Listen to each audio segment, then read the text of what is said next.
So we are starting with the test series for Mains 2023 Public Administration.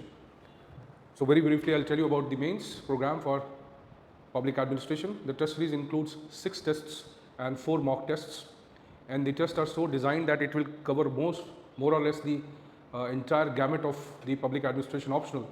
It has very meticulously been designed to keep in mind 2 objectives. One, that people can maximize their score using the framework of discussions that we'll provide. Second, how they can overcome their shortcomings and could cater to the shock questions that come in the examination, especially related to paper 1, the theoretical part.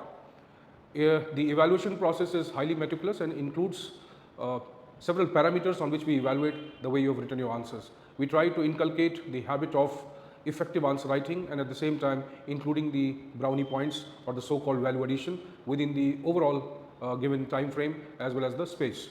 So do join us for this program. It will be a very well defined, well developed and probably one of the most you can say directed programs for getting more marks in the mains.